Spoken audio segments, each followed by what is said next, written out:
Say something. Yo, can you hear me? Yeah. Alright, hold on, let me...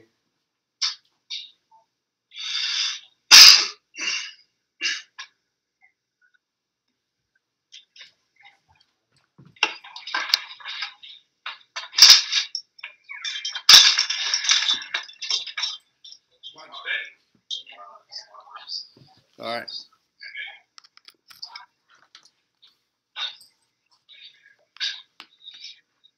Alright, son. Oh, we're up now.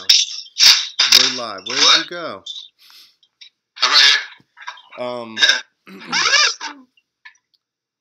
So, we are brought to you, as always, by Two Wheels of Freedom. And eMOTOcons you can get for iPhone. So you can send your buddies throttle fists. And Motion Pro. And Stroker Industries, where you can get the trigger so you don't spill gas all over your bike. You got anybody, Doug? Clint esposito, of course. Yeah. Budweiser. No, I don't have any more sponsors anymore. No. Just work shit. What's the protocol here on Curse? I'm guessing it's all good since it is online. Yeah, whatever. We don't care. Alright. Yeah, I've scheduled people, and then they call me up and they're like, hey, we can't get too crazy on here. Look, just calm it down, man. I got sponsors. Yeah, and I'm like, we don't really listen. We'll let you steer the conversation. Yeah. Hey. Well, it was great to see you this weekend, buddy. Yeah, for sure. So this is Doug Cossey. I got fighting dogs over here. Go in the other room. Bethany, can you call them? There we go. They can attack each other in there. Sweet. Yeah, Doug and I, when did we meet? Like 2000. So yeah, I was thinking about that today. That was probably at that sketchy ass bike week show in Florida. That like Jason Thorne's ramp broke. Remember, like for bike week. Yeah, and who kept jumping it? Mad Mike. Mike. Kept, like the sides were breaking off when he was still jumping. Yeah, like the bottom left or one of the bottom wings broke off, and he was just like, I just aimed to the other side, and he's just whipping the shit out of it. I don't even think he touched the landing the first time he jumped it. Like not even close. Somehow he didn't get hurt. He did that quite a bit though. Dude, I did a show in Daytona with Mike, and he was riding those cowies. And dude, and he's like 200 pounds, 220 pounds. Yeah, just a rock. Yeah, and he's like all ba ba ba ba ba ba ba. So I go, oh shit, you gotta hit this hard. Yo, I didn't touch anything. Yeah. I was like 15 feet past the landing, like, cause I think we like were still peeking over the safety. Yeah, I didn't even touch anything, and I'm just like, note to self: never listen to Mike Jones hit anything. Never for any life advice. he's Mad Mike for a reason. That's yeah. I'm sure. He's a good dude. You know what the thing is that when I knew, I know somebody that like raced with him and said that he never even drank. Really? Yeah. He was like, he goes, Mike Jones? And I'm like, yeah. He's like, he never even drank. Because my friend that I rode with here, he was a partier. So he like, you know, well, it's an older guy that raced Supercross like in the 90s. Local guy. But that's like who I rode at his house from when I was like 15 until 18 or 19. So that's who like, and then I went and rode other tracks with him. Like he's like, every Wednesday we go to other people's tracks. He liked to drink, so he was like, he goes, we'll use my van, I'll pay for gas, you gotta load the bikes and drive. And I was like, done deal. Yeah, So, no brainer. so I get to ride like all the good tracks around here, like in New Jersey and Pennsylvania and stuff, and meet all the pro guys and stuff. But he was like, Jones never even drank. He's from Pennsylvania, right? Yeah. But Yeah. I think they just met each other because Mark did Supercross a bunch, so I'm sure that's probably where he didn't really like training or the outdoors, but Yeah. I do. I like that for some reason. I like. Yeah, you were always way better at outdoors, huh? I like rough stuff. You know, like tiring long motos. Like that's the shit I It's like. probably like that Jersey sand shit you're used to. Well, we used to seek it out. We'd like go find the roughest track, like where there was whoops in the corners, and you couldn't even sit down at all, and that's where we do our motos. I hated that shit, man. I did a Loretta Lynn's qualifier one time at Redbud, and I was like, "Fuck this track." I mean, it was a cool track, like to start out with, but like at the end of a million motos of like a Loretta's qualifier, it was just literally like you would be doubling throughout the corner, like on off-camera sections and stuff like that. But at the end of 4 laps or whatever, you just toast, dude. Like I couldn't breathe. Yeah. Shit sucked. Well, you gotta put a lot into conditioning. It's weird that stuff kind of stays because I still have pretty good cardio even after being like hurt and stuff. When I just started getting back into stuff, I could still had good cardio. I think just from years and years and years of doing that. But I like that stuff. I like beating myself up and being exhausted. I need to beat myself up and be exhausted one day soon. I guess it wasn't so much the cardio, but just my arms, man. Like I always had a problem with arm pump. Like yeah, I did too. I can only remember like a couple years of racing. I was never going to go pro or anything like that as far as racing goes. But still, I was like doing the Loretta Lynn's and stuff like that. I mean, arm pump was always just the issue. It was never like cardiovascular endurance. It seemed well, you wrestled. Yeah, I think that, especially like doing arena crosses and stuff like that in the winter. I mean, I was in really good shape from wrestling. Yeah. Yeah, arm pump was the issue for sure. Yeah. And I was like, fuck this, I'm going to do freestyle. You got to ride through arm pump. That's the only way to get rid of it. So, like, I got to a point where arena cross was still really hard, and I didn't ride enough of them, really, I don't think, to settle in. But, like, outdoors, I would, or, like, whatever, local races, and still, I have to go and burn it out. Like, the first time I go out, I just push like crazy. My arms will pump up, take it easy for a little bit, and then push again, and then by, like, the next time I ride, it starts easing up for me.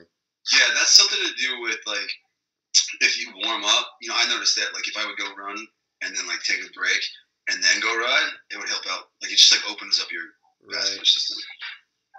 That probably makes sense. That's why all those guys ride the bicycles now. Yeah, exactly. Yeah. They're like, what are you doing? You're tired. You're riding a bicycle, so you can go ride a dirt bike. Tired when you get out there, man. Freaking idiot. Yeah. What's wrong with you? Yeah.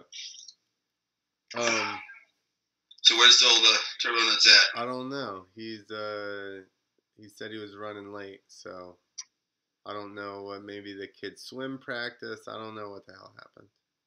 I met him at a show in Florida, like maybe 10 years ago. It was like a fair or something like that.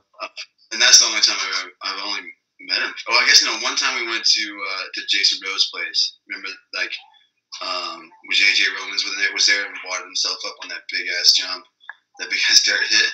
Where? They had like that party out there. Yeah. Where did we ride? Oh, did we ride? I wasn't riding, but yeah. No, I wasn't riding. Actually, me and Kat just like drove up there to go to Chicago for the weekend or whatever, and just went to that party. So I was like, I haven't seen everybody because after I kind of like stopped doing freestyle, everyone got together at J-Rose for that party, and I was like, shit, I'm gonna go to that. Just hang out with his dad or something for his dad's birthday. Something like that. It was kind of like a Nelson Fest thing at like across the street from Jason's house. Yeah. I have such a bad memory. I don't remember that. Like, I kind of remember you being up there, but I don't remember all the circumstances of it. Yeah. Yeah, we were telling some stories the other night. So Doug and I are going to New Mexico. He's living in Tennessee. That's where Doug lives still. And we're driving to New Mexico like forever. And this tractor trailer flips over. We don't actually like see it, but we were probably the third car to get there. And, yeah, we were like there was like 2 cars sitting there, and that was it. And we run up to the truck. It's like on its side.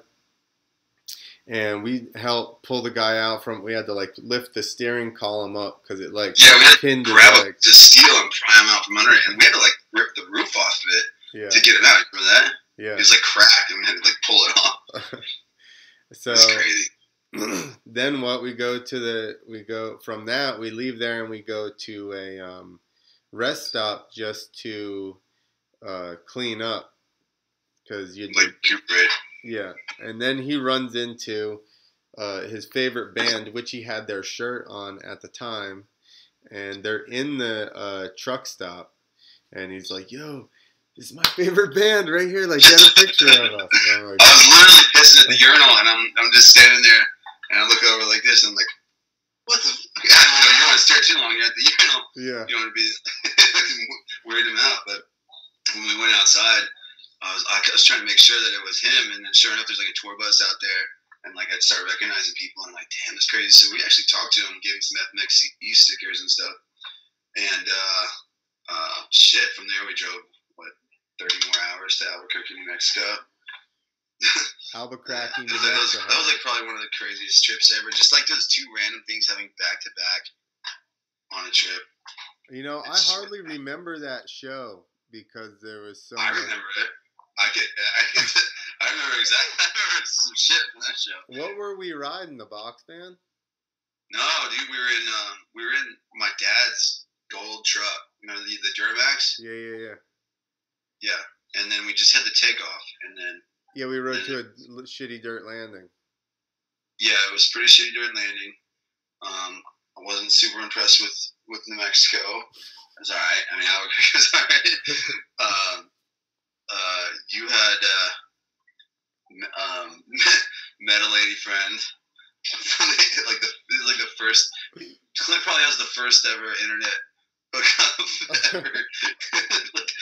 I doubt that. Tinder, he's like emailing some chick on like email. I got her number. It had to have been MySpace or something. MySpace, yeah, he like MySpace some chick in Albuquerque, Mexico.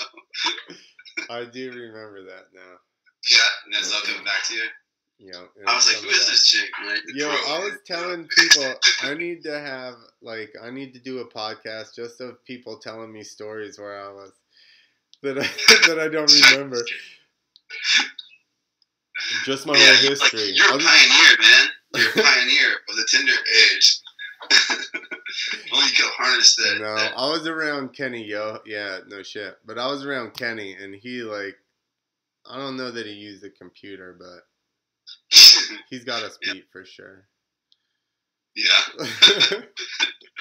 I never hung out with him very much. I mean, I've always heard, like, just his name around, especially from you, I guess, and Travis Willis. Yeah. Yeah, you got, like, it's funny, I was thinking about it earlier that, like, or maybe it's yesterday. I love the way Kenny talks like it's absolute. What he's saying right now is for sure. It's the word of God. Yeah, like, he always seems like he knows, and he'll say some crazy shit, like, he was smoking weed, and we're driving in the truck. This is the first time I wasn't really around anybody that smoked all the time, and he's just driving in the truck smoking and ashing out the window, and he goes, you just gotta act like whatever you're doing, you're supposed to be doing. So we pull into an intersection, and there's a cop there guiding traffic, and he rolls by him and ashes and stuff, and is just smoking. And I was just like, what in the fuck? Dude, when I was like 17, I went on like my very first freestyle show. Like, it was Marcus Bailey, remember him? Yeah. Did you ever do any shows with him? Yeah. Okay. So somehow I got hooked up with him through Tyler Kyle from Intermediate Cross. Yeah. I'm like 16 or 17 years old. And they're like, yo, you want to go up to Wisconsin? Like, I wanted an arena cross jump contest or something like that, and they saw me with like a big, like a one-handed seat grab in like 2002. So it was all right. But so Off yeah, the they're like, you want to catapult? go to, huh? Off the catapult or whatever? Off Yeah. like, the finish line double? Yeah. Sweet. So I'm like, they're like, you want to go to Wisconsin and do a freestyle show? I was like, hell yeah. How much does it pay? And they're like, it's $600. And I'm like, what? You know, like, that's crazy. Like, I'm gonna make $600 for riding my dirt bike. Hell yeah, I'm going. So my dad was like, yeah, you can go, but I'm going with you. So like me and my dad and Marcus Bailey and I think it was like Will Kimbrough or something like that. All went up to Wisconsin, and Marcus and Will are just blazing blunts the entire time. Me and my dad are in the back seat. You know, I'm like 16 or 17. Like weed is very, very strong to look down upon. You know what I mean? Like this should not be even around the city, let alone Marcus is driving down the road, just like, so I want you to ride dirt bikes, man. Were your like dad in there? He's like, I don't want to roll down the windows. It's too cold outside. Like, the whole way up there, my dad is like staring me down. Like, he didn't say anything. But to my dad's like, to his credit, like he let it slide. But on the way back, actually, my dad sort of loosened up and just started laughing at all Marcus's jokes. But yeah, they were like hotbox that whole thing up and down there.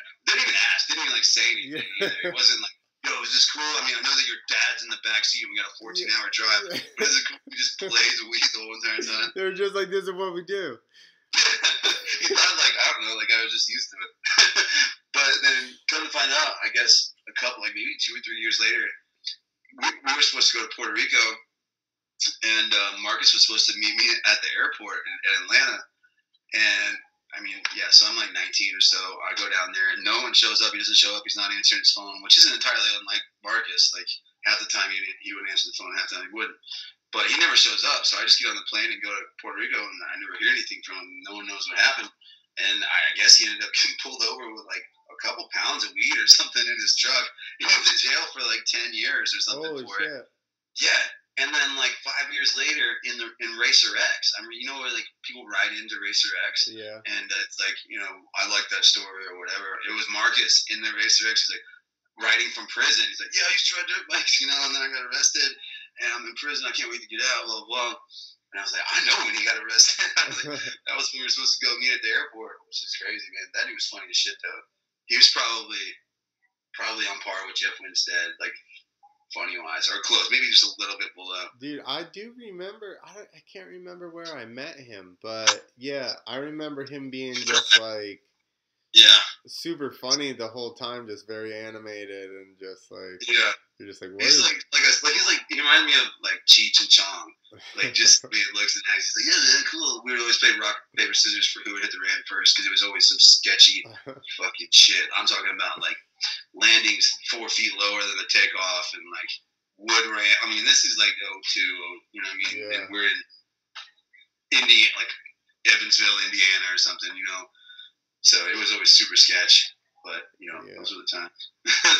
Yeah, that's the thing. Like, I don't know. I almost think well, not anymore because now they're doing crazy shit. But well, they do have airbags and stuff, so maybe that's evening it out. But I'm like, you might as well just be a little gnarlier and do better shows because it ends up getting gnarly riding some shitty shit or some little teeny landing. Yeah, like just like that helicopter in Oman. Can you make it a little more dangerous? Yeah. Like just might as well make it a little bit more dangerous. You know, that's kind of like what was it, Clifford out of Tante? Like everyone's like, he's so good, but he's just like so smooth. So you know, every trick is just clean as shit, and it just looks boring. And I'm like, man, I kind of get that. That's the stupidest statement ever. Yeah. Huh? Like that's the stupidest statement ever. If you make something look like easy. Really easy and just land in perfect on everything, like I don't know, what are you gonna like? What are you supposed to do? Like, yeah, am I supposed to like? I don't understand. I thought that was awesome. Like he was always super dialed. You know, that's the thing is it freestyle is always gonna come down to someone's opinion. And yeah, I mean it's a subjective sport. It's just like any other judged endeavor. Yeah, it makes it difficult, and it's always, you know, an opinion. Well, You know, like Javier doesn't get judged that good for those surfer takeoffs. Dude, I think those are gnarly as shit. Super gnarly.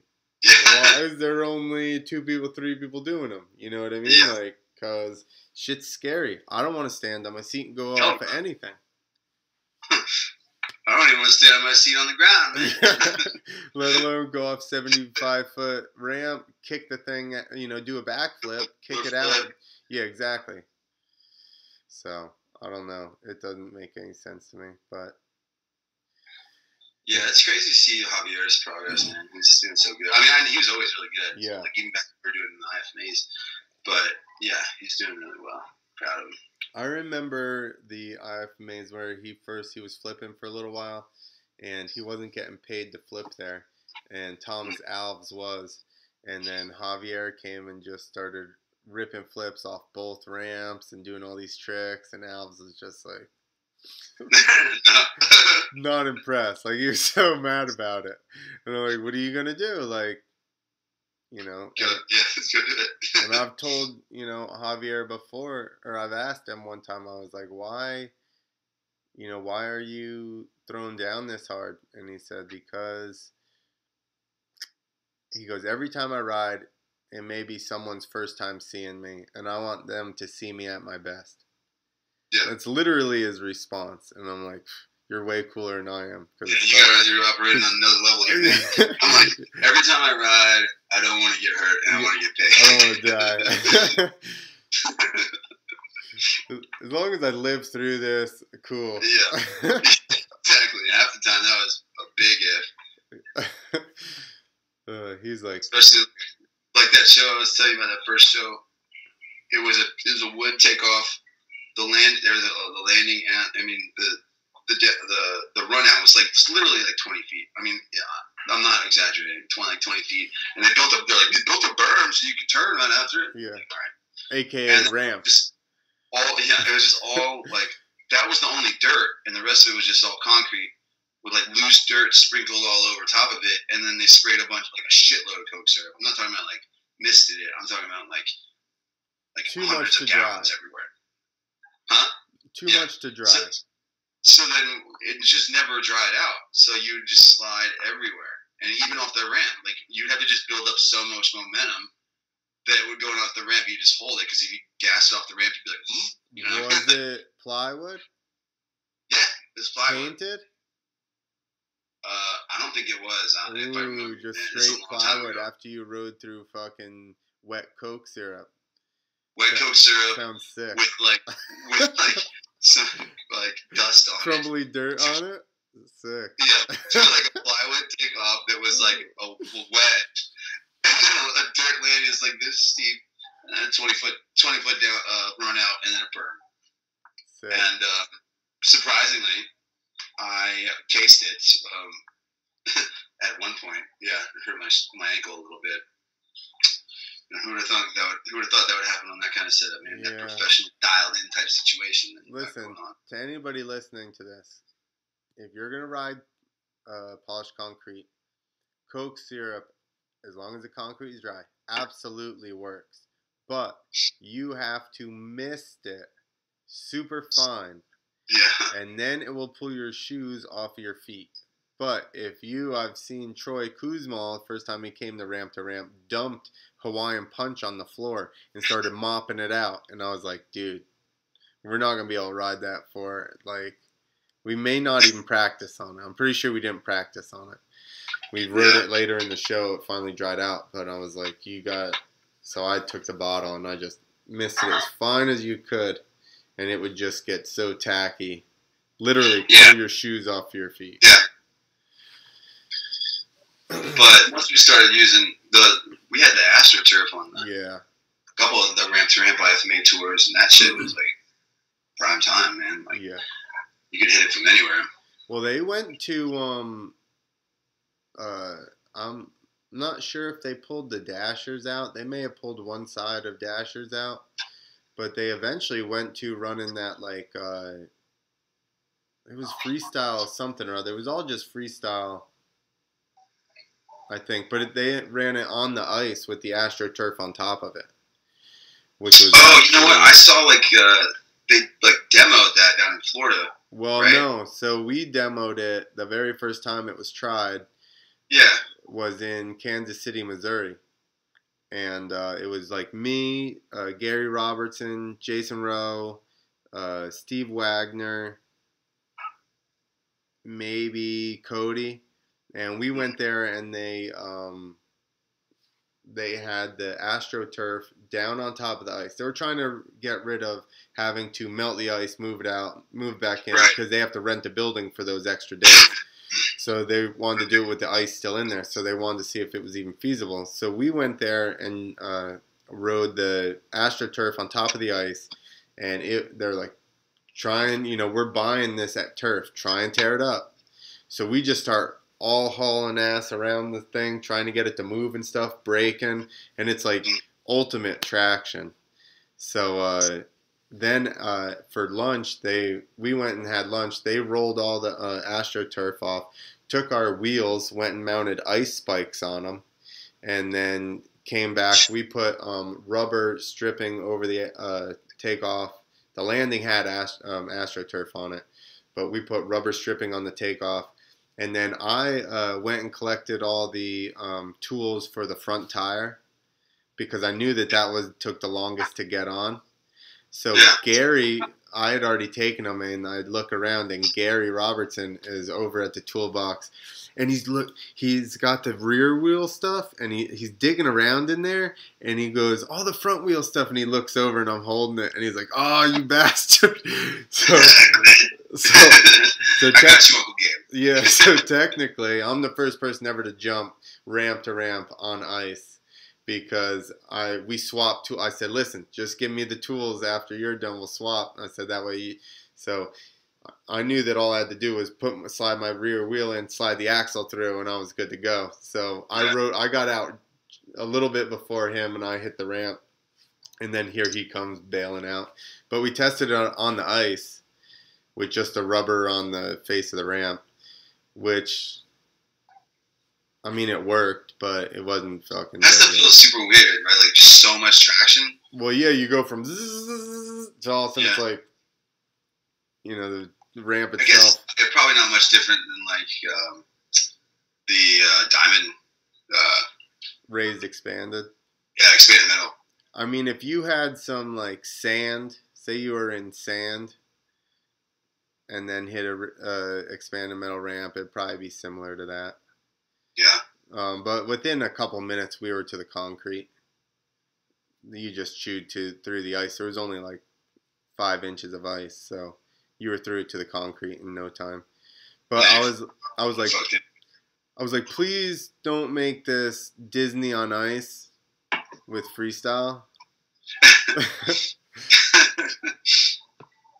And they're like, we don't know what's gonna happen. Nothing ever happened with that, right? Mm-mm. Probably because we just tore through the ice so fast.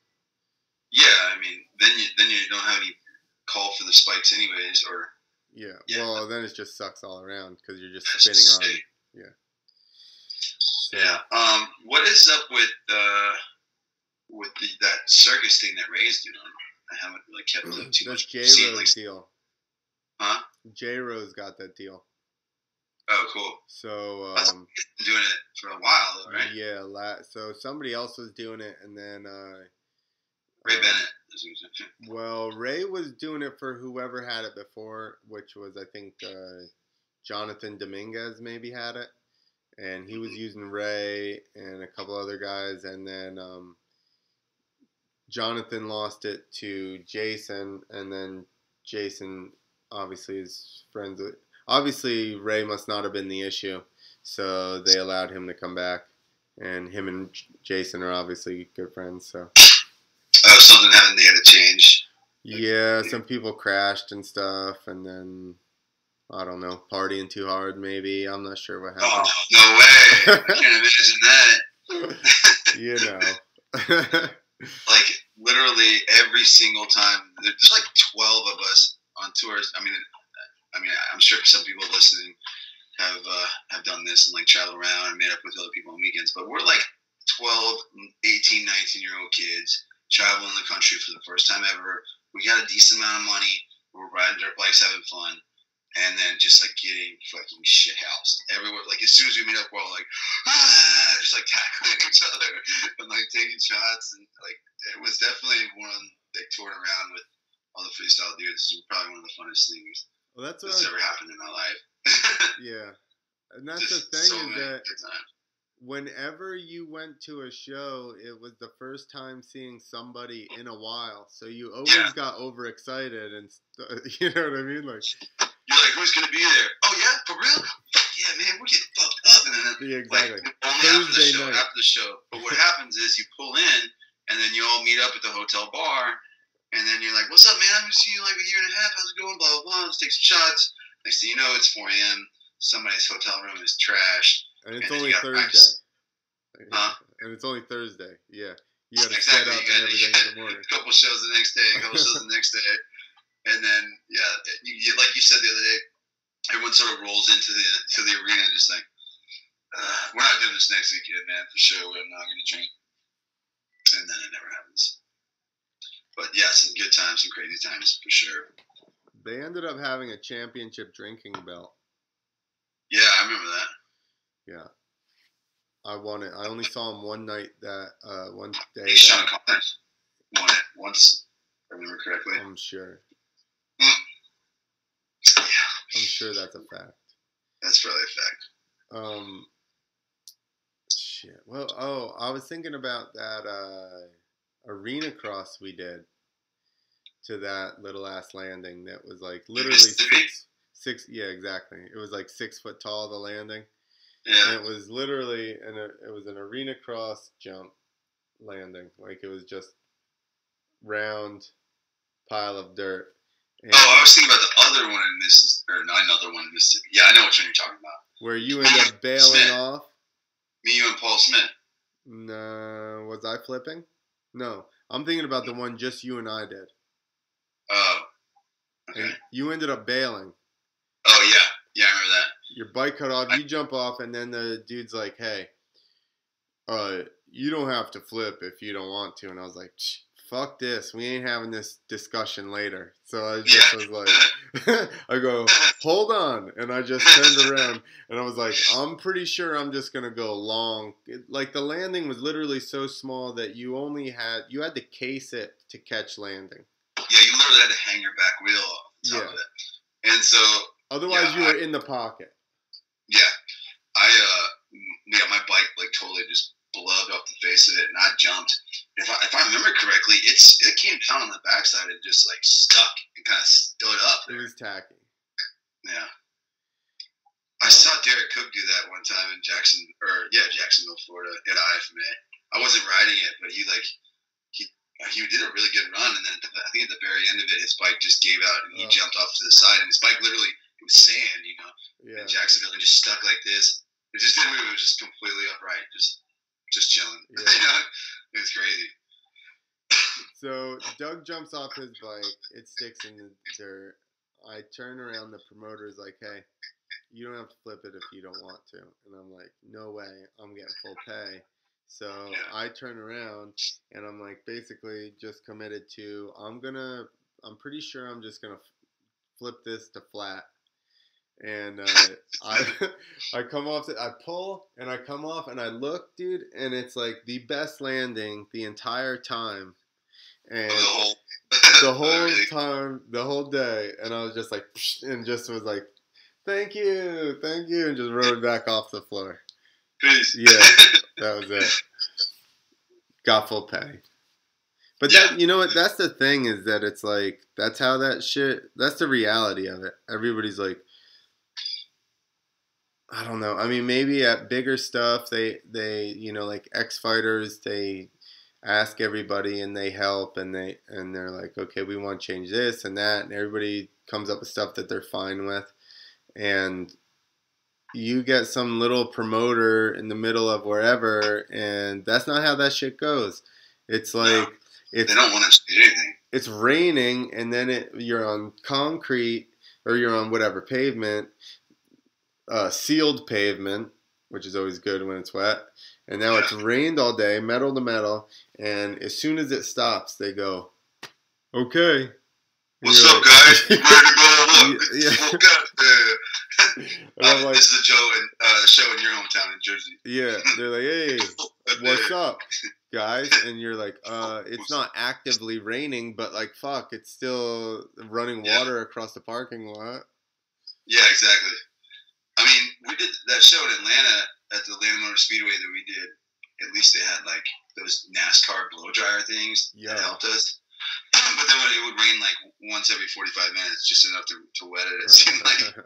They came by with those jet dryers. It was like diesel fuel or something, like those, like a ready heater that you put in your garage. It was like that, but they were pointed down. And they literally, they had like a big, like a fan, like a wide like channel that would come out in the back. It was like probably 10 feet wide. And they literally run down our run-in like once. And that was it. It was dry. Yeah, imagine having that everywhere. Yeah. No, we had one. We did car show, and they ended up doing a burnout contest right next to the runway, and then they wet it down for, I guess, for it to smoke more or something. I don't know why they wet it down.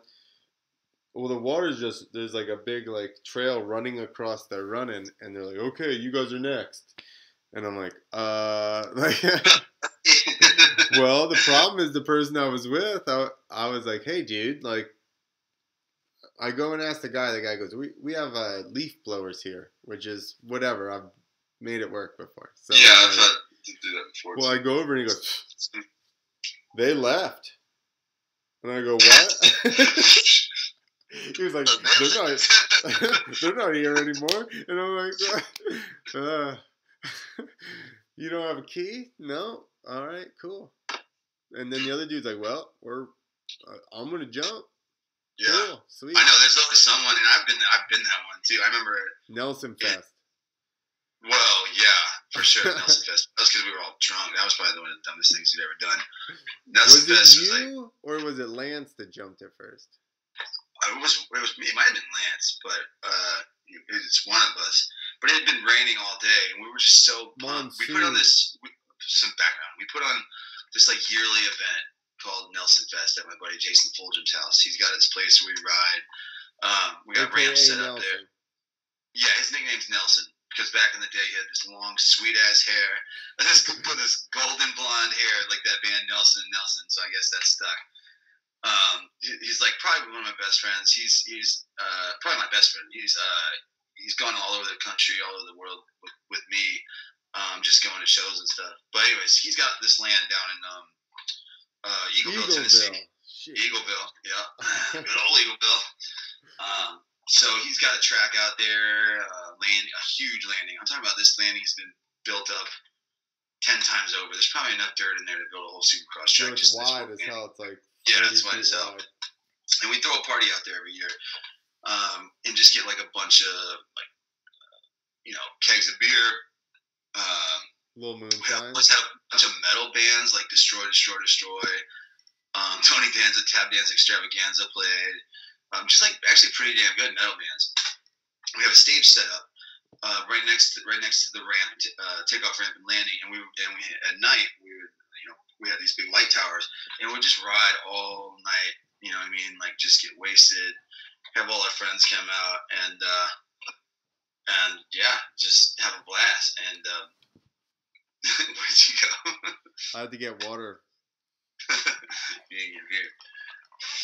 But yeah, Nelson Fest, we were so hyped about it that it started raining like halfway through, and we were so pumped to ride. There's all these people there, and literally probably 1,500 people there. Yo, monsoon. When he says rain, he's underplaying it. Monsoon. Like I bet we had 5 inches of rain during the day. Yeah. But we were just so pumped about riding. Like imagine one of the worst mud races you've ever been in, and that's what it was going up to the ramp. So you'd be coming around just slipping, sliding sideways, and we made like 100 passes at it, and then I think it was probably Lance. He was just like, I think it was Lance, because we all took a break because we didn't think we were going to ride anymore, and when we started drinking, and then when we started drinking more and more, we're like, fuck it, we'll go hit it, man. Like, we're not gonna let this go to waste. So we started hitting it and just greasing it. Wasn't there even 2 ramps? Because there was two there was a ramps. shorter one. Because I remember being like, I'll jump that shorter one or whatever. And then, of course, somebody's just like, bah! They hit the big one. And I was like, yeah, just go a little wider. I was like, you motherfucker. After that, like, we started doing tricks. I mean, I wish I had a video of that, dude, because it was pretty gnarly with, like, just mud flying everywhere going up to the ramp. And then hitting it, like, sliding all the way up to it, hitting it, like, doing a heart attack or something like that, getting back on and then, like, sliding. So anyways, we did this for a while, stop and have drinks, do it again. And then, of course, like, you know, I get pretty drunk and then crash at the end of it. Pretty sure I was done. And then I think I did a seat grab or something or a heart attack. And then when I grabbed the bike, it just, like, slipped off because, you know, there's mud everywhere. Imagine grabbing onto the seat. Were you not shirtless? I'm pretty sure I was shirtless. I'm pretty sure you were shirtless. And you landed on your foot peg or something with, like, your side. So the bike, like, slouched down sideways, and I come down, and I got, like, those fastway pegs with the, it's just, like, screws in them. Yeah. And so I landed and just, like, cuts me, like, from the bottom to the top of my sternum. I still have a pretty good scar right there from that.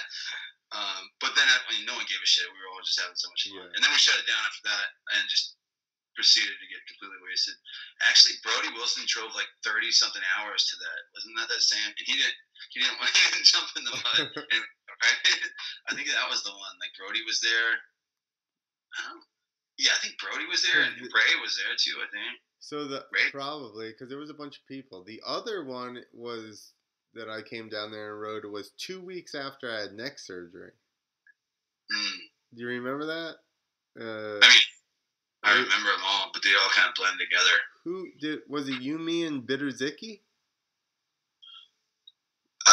Just the three of us at Nelson Fest? No. Well, then who rode? I had camo shorts on. It was but you always had camo shorts on. Sure. I actually don't have any pants right now, so I went to Englishtown. I had camo shorts on. I think that's awesome. Actually, I think that's awesome. I saw someone else the other day, like people, you know, I think it's like Vinny Carbone or somebody like that, just riding in like flannels and Parsons and people like that. I like it. So I think there needs to be. Parsons is wearing a canvas print. Canvas, yeah. But I think there's got to be some sort of backlash because, like, the Metal Militia thing and freestyle as a whole was a backlash to 90s motocross, which is, you know, 90s motocross is badass. Like, one of my favorite eras of motocross. Yeah. But now, then there was a backlash to the freestyle, and it has been for a really long time. And it's all, you know, like, everyone wants to look exactly like a racer and have their little tiny numbers in their side plates and all that shit. What's that about?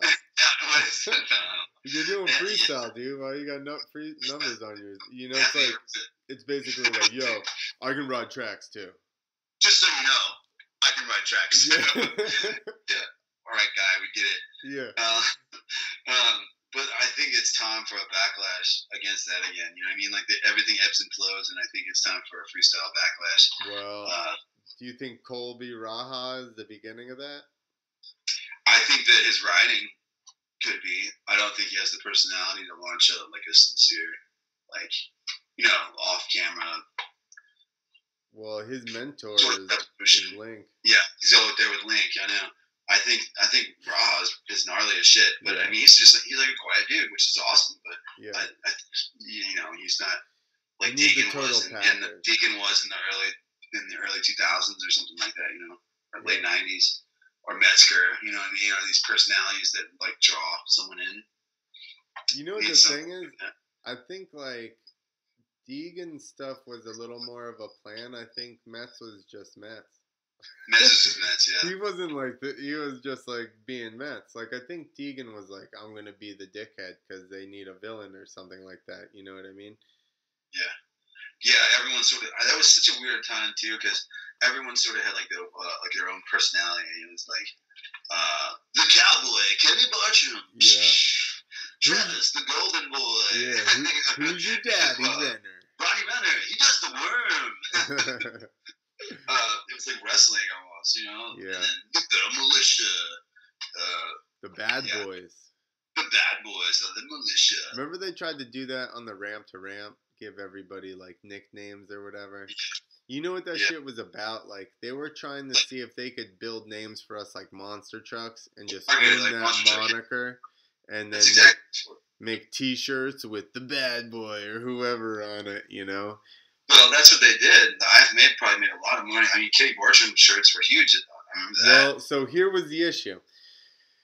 I remember, I think it was Renner. Renner had basically done the IFMAs, and then he started doing X Games and stuff. So then he didn't go. He didn't go back, and a bunch of guys didn't go. Like Nate didn't go back to the IFMAs because their purse is shit. So they were like, "Why are we gonna make this merchandise and promote these guys, and then they just leave us?" And I'm like, "Cause they're leaving you for a bigger fucking tour, dude. Like, how do you not get it?" Money there from Clear Channel. Yeah. So they were trying to just make names and stuff, basically like they're doing with the trucks now. They own the names of all the trucks. They just pay these people to ride in them. Something happens, you're replaceable. Yeah. Actually, fuck, there's 6 of them a weekend. Yeah, there's different trucks with the same name everywhere. Exactly. Yeah. So, you know, I get that for monster trucks, and I mean, I'm not knocking monster trucks, but let's be honest, the skill level for driving a monster truck isn't exactly the same as jumping a dirt bike and doing backflips and stuff like that. So I mean, it's not as easily and the danger, the risk. Yeah, just the straight up. It's not if you're gonna get hurt; it's when you're gonna get hurt and how bad. You know, freestyle monster trucks. I mean. Hell, Tom Ince is badass. He does some cool shit in a truck, but and I'm sure he's had injuries, but nothing like life threatening. You know what I mean? You got a roll cage type of thing. Yeah. Or like you or I have even had. Yeah. And I would say there's people with way worse shit, but probably most monster truck guys haven't dealt with the amount of. Yeah, the only thing I could see them having really is like back stuff for sure. Yeah, we had a ride monster truck, which was actually like Bigfoot. I remember that. Yeah, you bought one, didn't you? Yeah.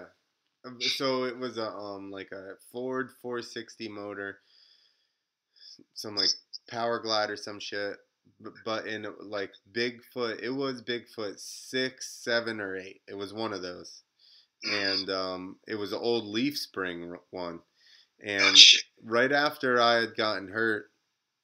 I did my shoulder, my femur, I knocked myself out for like, I don't remember, like 24 hours. So I started driving the monster, just doing rides, and we booked a show where I was supposed to crush a car. So I roll over the car, and it was like kind of rough, and they're like, you hit it a little harder or whatever. So I hit it harder, and it comes off of the damn thing. Like, you couldn't compress, it was dump truck suspension. Yeah. Like, you could not compress it. It didn't even give. I might as well have been rigid. And I just come off, and it like bounces and whips my head back. I had a helmet on, but the roll cage was right behind the seat. I smoked my head off the fucking roll cage. I almost knocked myself out again. And I'm just like, oh my God. So I talked to Dan Runty, and he like drove Bigfoot for 30-something years. And I was like, hey, did you ever drive one of those leaf spring trucks? And he goes, yeah.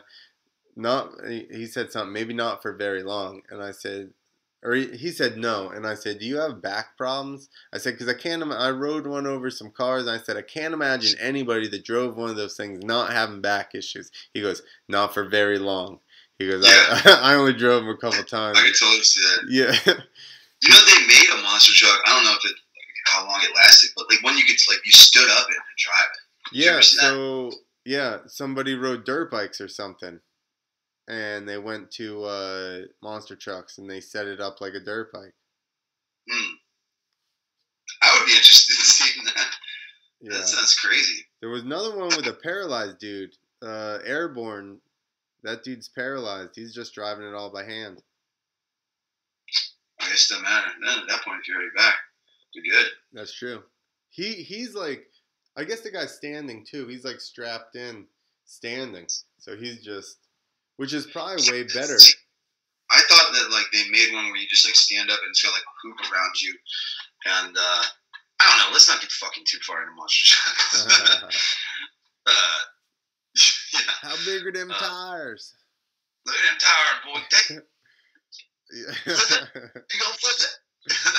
Dude, I was at a show one time and there's a guy in the stand. He's sitting there with his girlfriend. He's going, "New backflip!" Like there was like a big enough hole where he was sitting that you could see him, and he kept yelling stuff. And he's like, "Flip, flip!" And I was like, so the way the monster truck show was set up, the first round we didn't flip, and it was Chuck and I, and we were both flipping at the time. They had both of us flipping there. So this dude's like, do flip, and I was like, nodding at him. He's going, you can't, So the first round we stop and we're riding out, and he's just like, you know what I mean? So then the next round we do like 2-3 hits each, and then we just Chuck and I start ripping a bunch of flips, and I like first one I just roll, ride back, and I was like, pointing at it, he was like so dejected. He's been talking shit to his girlfriend for a fucking hour and a half. That shit ain't gonna flip it. He probably had his Metal Militia shirt on. He was like, fuck these sick, guys. Bro. Sick, bro. Yeah, I guess from what I heard, getting back to the Metal Militia thing, Link Goggle is like trying to do some like revamping of the militia brand or something. Yeah. I guess, have you heard anything more about that? I know that, allegedly. I know that... I know for a fact that allegedly. Exactly. It works 100% of the time, 60% of the time. Yeah. Nice. So, at one point, Link was out of the militia, and now he's back in. So that's why Deegan started, he was starting heavy hitters. Remember that shit way back in the day?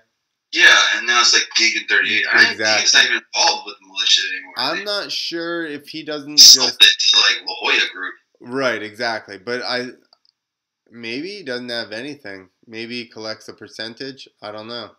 Maybe he doesn't. They sell stuff? Like, do they still sell Metal Militia shirts? At this point, I don't know. It's like Billabong or some shit now. You know what I mean? Well, so it's La Jolla owns Billabong. Which makes complete sense. There you go. And a couple other ones. It was like Billabong and... Yeah. I can't remember. Hurley, something like that. Like a couple of those. So basically that's what they were trying to do with Metal Militia. I don't know. I did see somebody on Saturday before we met you, actually, in the hotel across the street, whatever the fuck it was. We went in the bar in there, and some guy was sitting there with a Metal Militia shirt on.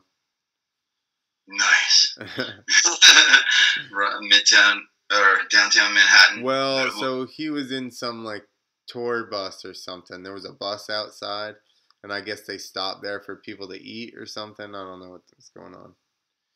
But I later looked out the window and I saw him standing at the bus with his bags. So fucking tourists.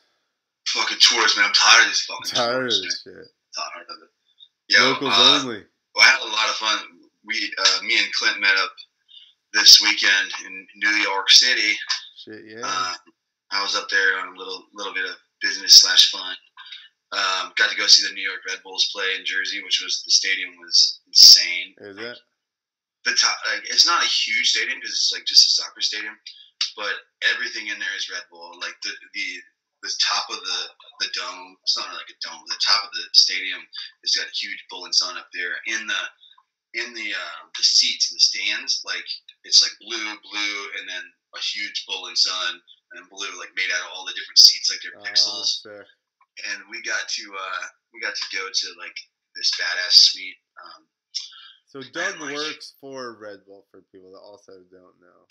Yeah, well, so I work for a distributor in Tennessee, and I manage the Red Bull, like the brand with one other person for the state of Tennessee. So it's like Knoxville, Chattanooga, Nashville, and Memphis. So events like Red Bull Flute Talk,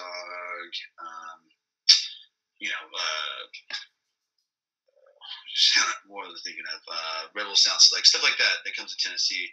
Whether like big or small, I'll be involved with that. But mostly it's like working with the distributor, with the Red Bull people, and dealing with accounts and stuff like that. So that's pretty cool. But anyway, so we're up in New York for a trip with all the other people, some of the other people from the distributor and all the other Red Bull people, and just had a blast, man. Like from the time we got there, from Friday afternoon to Sunday morning, was just balls to the wall, like fun and drinking. And then Clint came and met up with us, and we went to the Village, and we went to this little bar on top of. We went to a couple places actually, but we tried to go to this really cool New York bar that was like you had to go to the back of the Five Guys Burger and like. Well, it's supposed to be a speakeasy. Yeah, speakeasy, but it's really just a stairwell in the back of a fucking fast food place. With no one's speaking easy, and they got fucking rap like music blaring. Yeah, it was like there's the bar. But yeah, we walked up there and it was so packed, and we turned around and came back. Where did we eat? What was the name of that place? Well, I guess we didn't eat, but Andrew and Katrina. Yeah. I don't remember. So that was on McDougal Street. That's like a cool little area. There's a bunch of comedy clubs. That whole street is littered with comedy clubs. That's in Greenwich Village. So, I've been super lucky because everyone that I work with at Red Bull and the distributor is like awesome. You met a bunch of them when you're up there, but a couple of people like Andrew really reminds me of you because he's like just like a funny, solid dude. You know what I mean? So it's pretty cool place to work, and nice transition. Yeah. So Doug is super smart. He's just super good in whatever on paper. I'm the opposite. I'm retarded on paper. And Doug like has all these degrees and stuff, and then he was going to school to be a lawyer for a little while, and then finally he's like, fuck that shit, I'm not doing that. And then he was like, I talked to somebody that was from whatever, Feld like 5 companies ago, that went to Red Bull, and Doug kept in contact with him and for years was bartending like with all these fucking degrees, and he's just like waiting on this Red Bull job. Well, that's kind of happened. Yeah, I was bartending, but I was also doing infrastructure for Red Bull, which is like setting up events. I actually did like Loretta Lynn's and a couple motocross events. Like I said, a lot of sound select stuff. So like any like bars or tables, anything that's Red Bull branded for events, I would sort of organize how I got to and from there, set up all that kind of stuff, which isn't that great. And obviously, when I took the job, I was like, this is way below what I want to be doing. But hopefully, I can do this for a little while, like maybe a year, and bartend and make some enough connections to where I can get in. Well, it's really freaking hard to get a job at Red Bull, even when you have a job at Red Bull.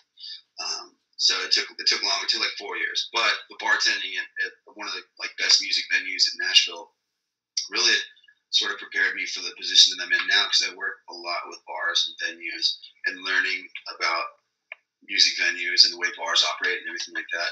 And then also having the experience of the Red Bull brand and what they expect.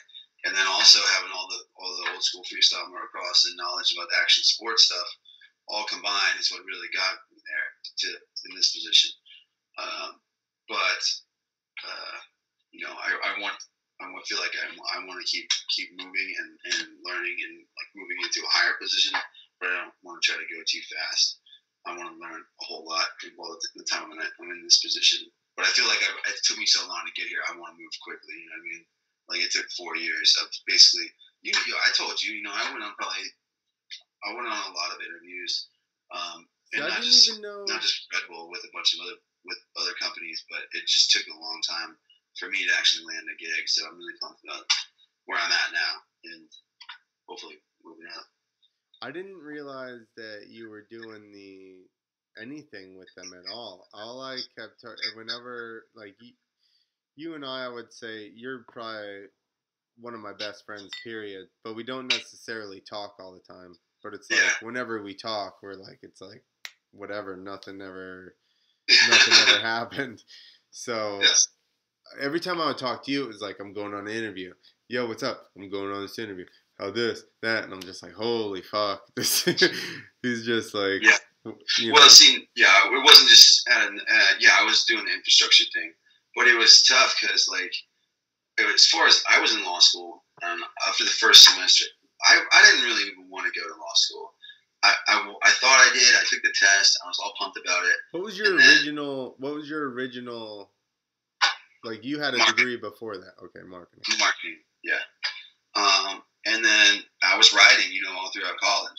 And then after I graduated college, I pretty much just did shows, like was just doing freestyle with you, like and stuff like that. And then had my takeoff and landing and everything, but it was just so sporadic, and then with injuries and stuff. And I wasn't like on top of the sport. I could have made a living if I never got hurt. Yeah. But it just long term, it just didn't make any sense. So I know I'll go to law school. So I got accepted to a pretty good law school.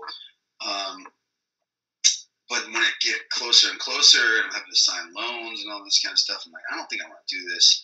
And then I like asking advice from other people. They're like, you got to do it. You have to do it. Like, just take the leap. Just do it. I'm like, I don't think this is right. You got to do it. So I felt like a lot of pressure to do it. I went the first semester. Honestly, I didn't put my whole heart into it. I didn't try nearly as much as I should have. And then, like, on the second semester, they're like, well, if you get these same grades the next time, you'll be on academic probation. I'm like, all right. So the second semester, I just barely, like, I went some of the time, and then finally I just sort of fade. Like, like you ghost a girl that you don't really want to see. Like, you just sort of slowly fade away. That's basically what I did at law school. I'm just not going to go back there as much, and then just stop going. So after that, I knew that I didn't want to do that, but I didn't know what I wanted to do except, stay involved with dirt bikes somehow, or brands that were involved with motocross. And I tried to pull every string that I could, tried to show that I could work, tried to tell people that I could move to California, that I could move to other places. And no one really gave a shit. So I was like, well, I'll just start from the bottom and get in any way I can. So I applied for the infrastructure position, which is just an hourly part-time gig. And then, but luckily I got put on at Mercy Lounge, which is like one of the best music venues in Nashville through my wife. And that was really what paid the bills. But I had to do that for 4 years. And through that 4 years, had family and like my mom and dad and other people telling me, like, you need to stop doing this. Like, you need to figure something out. I went down to stay with my brother for a couple weeks to make some money when I didn't have any work and stuff like that. And they're like, you can't just wait on these people. They're not going to give you a job. And I mean, it's not their responsibility to give me a job, but I just thought it would work out. So once it did, it was nice to kind of be like, not fuck you, but inside just be like, yeah. Like just what's up? Pump you. Yeah, what's up? So yeah, it was pretty crazy, just unnerving. You know what I mean? For 4 years and being like, is this a waste of time? Yeah. You know what I mean? Well, you know what the thing is, and this is what I've always done too, is the fact that you just were like, this isn't right. Like, you can feel that. And a lot of people ignore that shit. And I feel like those are the people that are on friggin' Xanax because they're doing some shit they absolutely hate for 30 years, just to be able to afford some shit or whatever, pay their bills. But Red Bull is, the coolest events. Like, Red Bull is the shit as a company. Like, the best events I've ever gone to. I've been to a lot of events, like X-Fighters. The best. Fucking... Yeah, I haven't been there. Some of the people I work with actually, Andrew and Katrina, you met them this weekend. They got to go to X-Fighters. They said it was amazing. Yeah. Like, amazing. I know we have, a bunch of our friends that have been there. I haven't ridden. I mean, in Madrid, I've been to other X-Fighters, but I haven't been to one in Madrid. Right. They said that's like it was just amazing. And one of the things that interested me that Andrew said, he was like, they just know kind of how to be fans at that event. Like the people are just so pumped up and just going crazy. I want to go check that out. I was on the floor with Javier for he was the first run of qualifiers. And so I was on the floor for intro. We came out while the opening ceremonies and stuff were going on. So they ride around with the bulls and all that, and they come back out, and then we immediately turn around, went right back in. So I'm in there for the end of opening ceremonies and stuff, and there's some rally or Dakar driver guy driving some gnarly truck around the floor, just and all this shit. And I'm on the floor, and the whole place is chanting, and I'm like, I'm pretty much 98% done with my career, and I'm like, I need to figure out some kind of I need to figure something else out, because this is amazing. Every time I think them out, they keep pulling it back. Yeah. Well, and I mean, maybe that's where I went to the comedy route, is because it's still some kind of obviously there's tons of building there, but.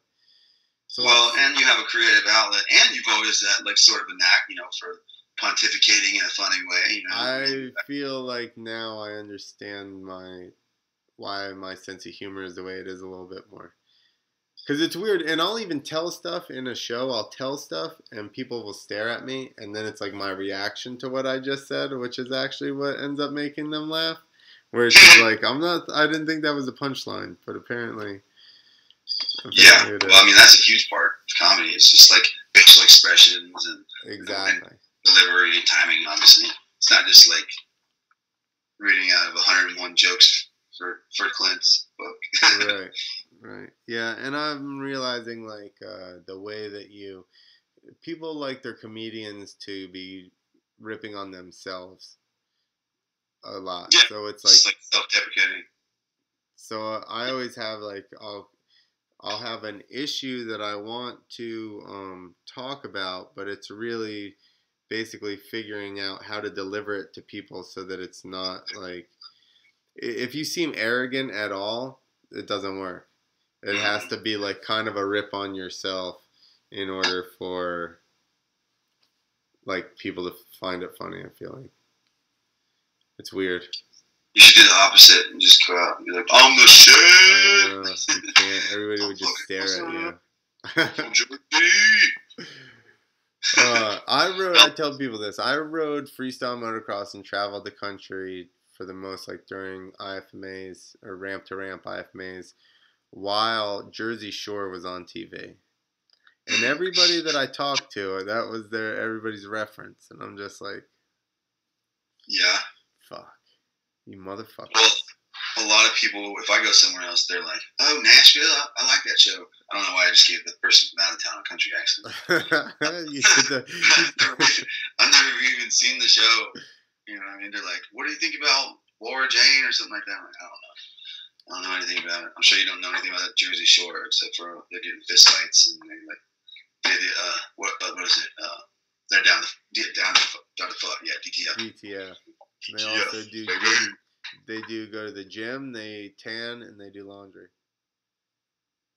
That's sick, bro. That's sick. Louis Bravo. That's all he does, baby.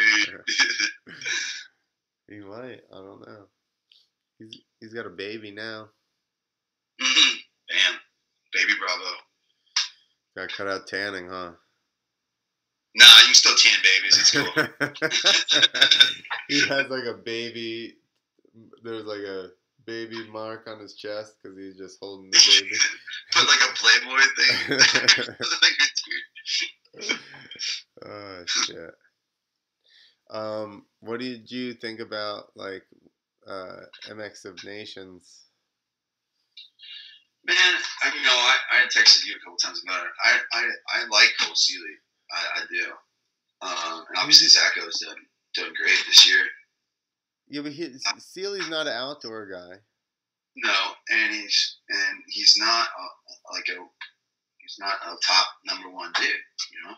Yeah. He's like a number 3 dude, like pretty consistently. Right. Or 3 to 7. You know what I mean? I would really love to be a Cole Seeley. I'd be fine with that. I like people like talk shit. Any day, I'd take his speed. Fucking yeah, shit. Like he's fast as hell. Like he's fast. But for that international type of win, we would need. I'm gonna be honest. I don't know. I didn't know who the hell Thomas Covington was. I've been watching MXGPs, and that's the only reason. But he's only turned it on in the last, 6 races of the year.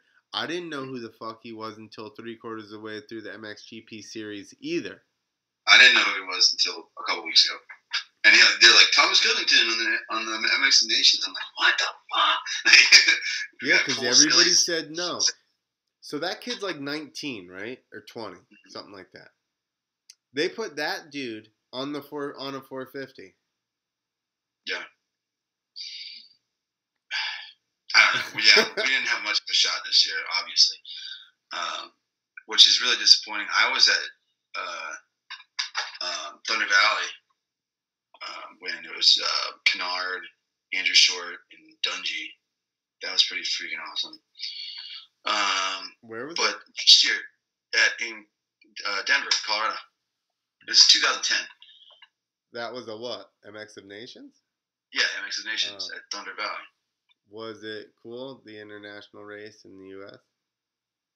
Was it what? Cool. Like, here's my thing.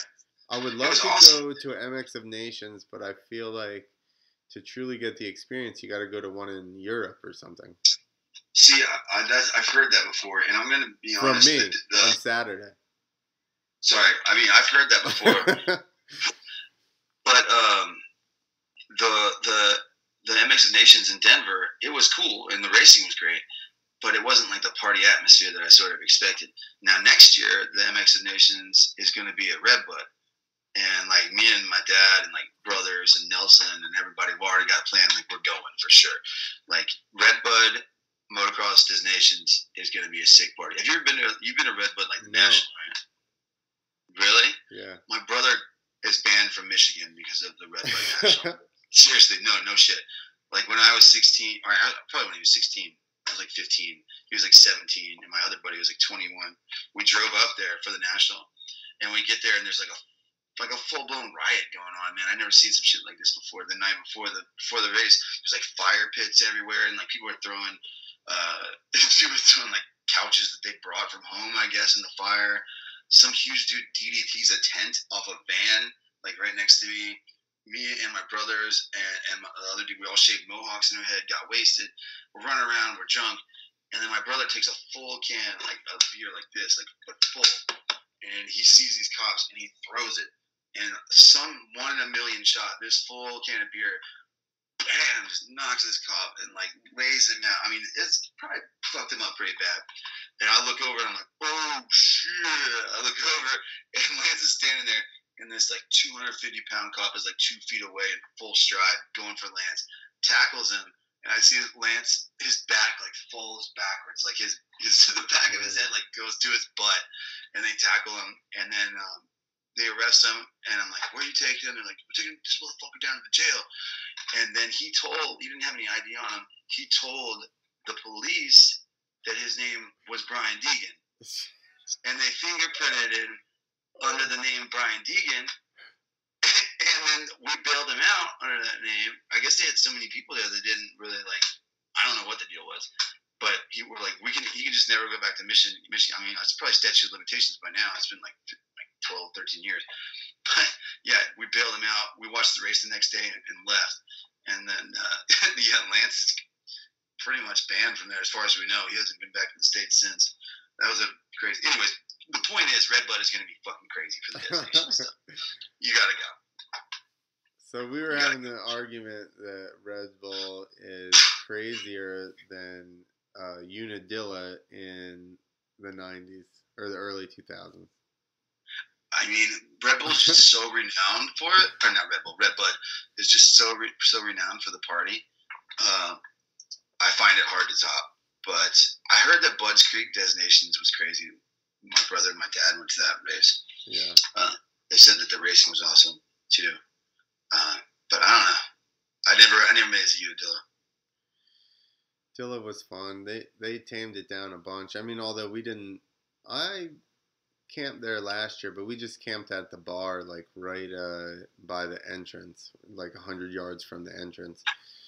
But back in the day, I went to a bunch, but Binghamton and Unadilla, and everybody that like didn't qualify would do burnouts on boards and shit, and then everybody get drunk and they'd light garbage cans on fire and shit. People would be throwing whole cans of contact cleaner in a burning 55-gallon saw a bunch of that garbage can. Yeah. They had riot police on horses and stuff. Yeah, just going around everywhere, riot helmets and everything. Yeah. All right, so Dilla probably was pretty close. Dilla was good. I remember I was just like, this is insane. I was young, you know, I'm like 21 at the time, probably. And I'm like, what the fuck is going on here? But yeah, they mellowed it out. Now it's not quite like what it was. Although I didn't go down into the pits this year or last year, so I'm not sure.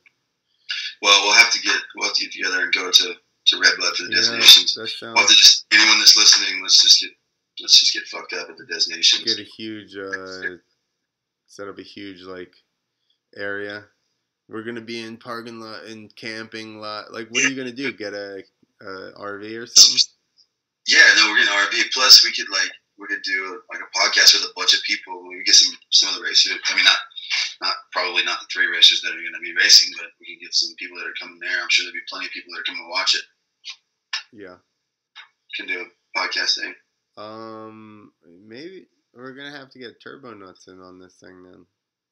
Yeah, where the fuck is he at? Yeah, I don't know. Swim practice apparently went really long.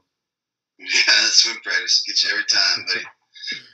Yo, I fucking left work. It took me like 2 hours. Oh, well, an hour and 45 minutes to go like 10 miles. That is garbage, man. I couldn't deal with that. Well, that's the worst that I've seen. I finally was just like, fucking, I'm just gonna get off. Well, Bethany went to school by there, so she like knew a bunch of back roads, but she's like, get on this road and that road, and I'm like, already frustrated, like, this is too much for me to take in right now. This Waze not work too well for you? Well, so it always wants to direct you back onto the friggin', I mean, Waze. I don't have Waze downloaded in my phone, but I have, well, obviously regular maps, but it's always trying to route you back onto the highway. Yeah, you gotta use Waze. It's like, it routes you around traffic way better than anything else. Yeah. Yeah, well, shit, man, I gotta get going, dude. Good, I need to go to sleep anyway. Yeah, no, it is. But I love you, man, and it was great to talk to you. It's great to see you this weekend. Yeah. Hope to see you soon. Yeah, we're gonna make a plan for Red Bud, and if you can make it down here, do it. You got a place to stay, bud. Yeah, I'm really bummed that they didn't do a Supercross down there. That was so sick. Nashville Supercross. They're talking about it for the first time ever. They're talking about it because they did a monster truck show for the first time, like a year or 2 ago. Well, I was waiting because I know I talked to you and your brother, or you, the last time I was down there, and I was like, when the schedule came out, I was like, Yeah. Lance was the one my brother was the one that was telling me about that. They were talking about. Well, he said he went to some meeting or something, and yeah, he went to the meeting. I forget the whole story. What was that, like a city meeting or something? Probably. Lance does all that kind of shit. Both of you guys are too smart. Fuck you, both of you. You, man. Fuck you. You're too smart. You just can't spell. That doesn't mean you're dumb. That's true. I know. I'm trying to work that into a joke too. You know, the fact that now that you have to basically be good on paper and computers or you're retarded, you know? Like 200 years ago, if somebody's like, I got myself an automobile, and he's like, well, how the fuck are you going to fix that fandangled thing if anything happens? And he's like, fucking Billy down the street can take that thing apart, fix it, put it back together. He's a goddamn genius. You know, now it's like, what can he type? Yeah, exactly. Does he know the difference between there, and there, and what is a noun and a pronoun? I mean, there is pretty easy. I mean, I get it.